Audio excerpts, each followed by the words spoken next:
जय हिंद। नमस्कार साथियों, आप सभी का मोस्ट वेलकम है आज की इस न्यू क्लास में। साथियों, आज की इस क्लास में हम लोग जो पढ़ने वाले हैं बिहार पुलिस न्यू वैकेंसी 2026 के लिए जो आने वाली है 22,700 प्लस पदों के लिए। इसके लिए हम लोग मोस्ट इम्पॉर्टेंट क्वेश्चन सबका प्रैक्टिस सेट नंबर 2 दिखने वाले हैं। इससे पहले हम लोग प्रैक्टिस सेट 1 देख चुके हैं जो काफ़ी इंपॉर्टेंट क्वेश्चनों का है और वह सभी आपको चैनल पे मिल जाएगा, जाके आप वहां से भी उस वीडियो को देख सकते हैं।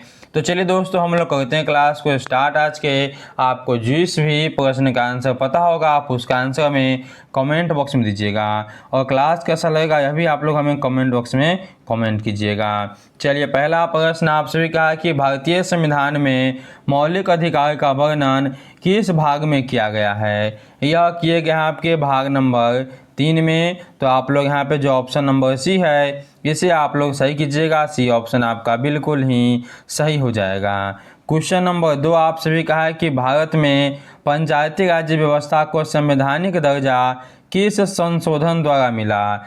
संवैधानिक दर्जा जो है किसे, तो पंचायती राज्य को यह मिले थे आपके 73वें संविधान संशोधन के द्वारा। ऑप्शन नंबर जो आपका बी है बिल्कुल ही सही है। 42वें संविधान संशोधन को हम कहते हैं लघु संविधान। क्या कहते हैं, तो लघु संविधान कहते हैं। 3 नंबर प्रश्न है कि भारत में हरित क्रांति का मुख्य संबंध किससे है। हरित क्रांति का संबंध किससे था, यह थे आपके खाद्यान्न उत्पादन से। किससे, तो खाद्यान्न उत्पादन से। सी ऑप्शन को आप लोग दोस्तों यहाँ पे सही कीजिएगा। दूध उत्पादन संबंधित कौन है, यह संबंधित है आपके श्वेत क्रांति। चलिए आगे देखिए आप लोग चौथे नंबर प्रश्न को। चौथा प्रश्न है कि चंपारण सत्याग्रह किस वर्ष शुरू हुआ था। चंपारण सत्याग्रह आपका जो है स्टार्ट कब होता है, 1917 में। ऑप्शन नंबर दोस्तों आप लोगों का भी बिल्कुल ही सही हो जाएगा। आइए हम लोग देखते हैं 5 नंबर प्रश्न को। 5 नंबर प्रश्न क्या है कि भारतीय संविधान की प्रस्तावना में समाजवादी और पंथ निरपेक्ष शब्द किस संशोधन से जुड़ा हुआ है। किस संशोधन से जुड़ा हुआ आपका समाजवादी और पंथ निरपेक्ष, यह जुटे हुए आपके 42वें संविधान संशोधन से। 42वां संविधान संशोधन 1976 के द्वारा ही जो है इन सभी को प्रस्तावना में जोड़ा गया था। चलिए आगे देखिए आप लोग यहाँ पे 6 नंबर प्रश्न को। 6 नंबर प्रश्न है कि बिहार से होकर बहने वाली कौन सी नदी बिहार का शोक कहलाती है। बिहार का शोक कौन कहलाएगी, गंडक, कोसी, सोन या पुनपुन। यह कहलाते हैं आपके कोसी नदी को हम कहते हैं बिहार का शोक, जो आपका ऑप्शन नंबर सी में है और सी ऑप्शन को आप लोग सही कीजिएगा। चलिए आगे देखिए आप लोग यहाँ पे 7 नंबर प्रश्न को। 7 नंबर प्रश्न है कि मानव शरीर में रक्त का शुद्धिकरण मुख्यतः किस अंगों में होता है। रक्त का शुद्धिकरण जो है कहाँ पे होगा, जल्दी से आप लोग कमेंट कीजिए कहाँ पे होता है दोस्तों। तो आपको होते हैं ब्रिक में। ऑप्शन नंबर जो 7 का सी है यह बिल्कुल ही सही हो जाएगा। चलिए अब आगे देखिए 8 नंबर प्रश्न को। 8 नंबर प्रश्न आप सभी का यहाँ पे है, प्रकाश संश्लेषण के दौरान पौधे मुख्यतः किस गैस का उपयोग करते हैं। पौधे किस गैस का उपयोग करते हैं प्रकाश संश्लेषण में, यह पूछा गया है। तो कार्बन डाइऑक्साइड का उपयोग करते हैं और O2 को वह लोग छोड़ते हैं। ऑप्शन नंबर जो सी है बिल्कुल ही सही होगा। चलिए आगे देखिए आप लोग यहाँ पे 9 नंबर प्रश्न को। विद्युत धारा की एसआई इकाई क्या है। चलिए जल्दी से कमेंट कीजिए आप लोग कि विद्युत धारा की जो एसआई इकाई है यह क्या हो जाएंगी। यह आपके एम्पियर है। ऑप्शन नंबर जो आपका बी है बिल्कुल ही सही है। दोस्तों आप लोग अभी तक वीडियो को लाइक ही नहीं किए तो वीडियो को लाइक कीजिए और न्यू है तो चैनल को भी आप लोग जो सब्सक्राइब करके बेल आइकन को ऑल पे दबा लीजिएगा, ताकि आने वाले जो भी क्लास उन सभी का नोटिफिकेशन दोस्तों आपके पास पहले पहुंचे। और दोस्तों इस प्रैक्टिस सेट में टोटल आपको हम जब 25 प्रश्न करवाएंगे, आप लोगों को बताना लास्ट में कि आप लोगों ने कितना प्रश्न सही किया। चलिए तो देखिए आप लोग यहाँ पे 10 नंबर प्रश्न को। विटामिन सी की कमी से कौन सा रोग होता है। विटामिन सी की कमी से जो है होने वाला रोग कौन आपका है, स्कर्वी है। ऑप्शन नंबर सी को आप लोग सही कीजिएगा। आइए हम लोग देखते हैं यहाँ पे 11 नंबर प्रश्न को। न्यूटन का प्रथम नियम किससे संबंधित है? तो न्यूटन के प्रथम नियम को हम कहते हैं जड़त्व का नियम। ऑप्शन नंबर जो आपका बी है दोस्तों बिल्कुल ही सही हो जाएगा। चलिए 12 नंबर देखिए, 12 नंबर प्रश्न आपका है कि सामान्य वायुमंडलीय दाब पर पानी का क्वथनांक कितना होता है? सामान्य वायुमंडलीय दाब पे पानी का क्वथनांक जो है यह आपका होता है 100 डिग्री सेल्सियस तापमान। ऑप्शन नंबर आपका हो जाएगा सी सही। आइए दोस्तों हम लोग देखते हैं अगले नंबर प्रश्न को। अगला नंबर प्रश्न आप सभी का यहाँ पे है, आकाश का पर्यायवाची शब्द कौन सा? चलिए हिंदी का प्रश्न है, आकाश का जो पर्यायवाची शब्द है यह क्या होता है? तो गगन होता है। क्या होता है?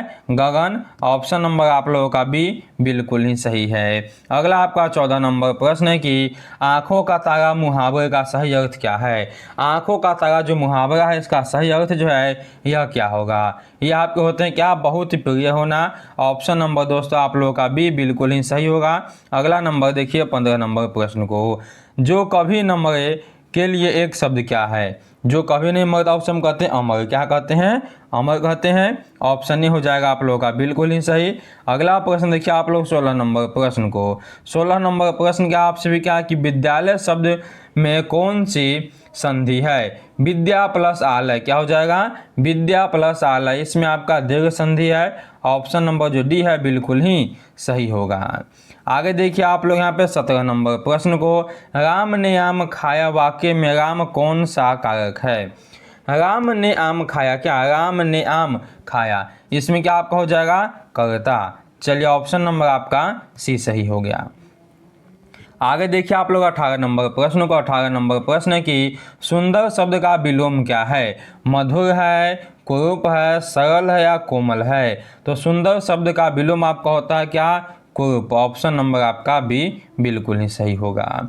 आगे देखिए आप लोग यहाँ पे 19 नंबर प्रश्न को। 19 नंबर प्रश्न है कि 2026 में भारत के राष्ट्रपति कौन है? चलिए यह तो आसान प्रश्न आपका, लेकिन करंट अफेयर का प्रश्न है तो याद कीजिएगा द्रौपदी मुर्मू हैं। चलिए आगे देखिए आप लोग यहाँ पे 20 नंबर प्रश्न को, 2026 में भारत के प्रधानमंत्री कौन है? चलिए इसका आंसर आप लोग हमें कमेंट में बताइएगा कि अभी जो है प्रधानमंत्री कौन है।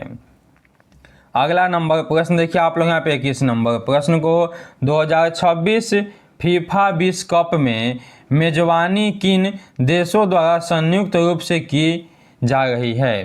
किस रूप से की जा रही है, किन देशों के द्वारा? तो यहाँ पे हो जाएगा आपका अमेरिका है, कनाडा और क्या तो मेक्सिको है। ऑप्शन नंबर आपका बी हो जाएगा सही। आगे देखिए आप लोग यहाँ पे 22 नंबर प्रश्न को, 2026 में भारत की G20 अध्यक्ष किस देश के बाद हुआ था? G20 जो अध्यक्षता है यह किस देश के बाद हुआ था बताने आप सभी को। तो यहाँ पे हो जाएगा आपका सही आंसर ऑप्शन नंबर ए आपका हो जाएगा सही, दक्षिण अफ्रीका। आगे देखिए आप लोग 23 नंबर प्रश्न को। 23 नंबर प्रश्न है कि ऑपरेशन सिंदूर 2025 में भारत द्वारा किस संदर्भ में चलाया गया सैन्य अभियान था? किन संदर्भ में चलाया गया था पूछा गया आपसे। यह चलाया गया था आपके आतंकी ठिकानों के विरुद्ध कार्रवाई। ऑप्शन नंबर आपका बी सही होगा। चलिए आगे देखिए 24 नंबर प्रश्न का आप लोग यहाँ पे, बिहार के वर्तमान मुख्यमंत्री कौन है? बिहार में वर्तमान में जो मुख्यमंत्री है यह कौन है? यह आपके अभी सम्राट चौधरी हैं। ऑप्शन नंबर आपका हो जाएगा सी सही। आगे देखिए 25 नंबर प्रश्न को। 25 नंबर प्रश्न आपका है कि 2026 में भारत की अंतरिक्ष एजेंसी जो आपका है ISRO के अध्यक्ष कौन है? चलिए यानी इसको हम कहते हैं इसरो। तो इसरो के अध्यक्ष कौन है 2026 में? ये आपके बी नारायणा। ऑप्शन नंबर आपका हो जाएगा सी सही। चलिए दोस्तों यह थे आज के आपके 25 मोस्ट इंपॉर्टेंट क्वेश्चन जो आपके प्रैक्टिस सेट नंबर 2 के थे। क्लास कैसा लगा आप लोग कमेंट कीजिएगा, और क्वेश्चन का लेवल ठीक था ना? ऐसे ही क्वेश्चन पाने के लिए आप लोग चैनल को भी सब्सक्राइब कीजिए, और न्यू है तो वीडियो को लाइक करके अपने दोस्तों के पास भी शेयर कीजिएगा। चलिए हम लोग मिलते हैं कैसे नेक्स्ट वीडियो में, तब तक के लिए आप सभी को जय हिंद जय भारत।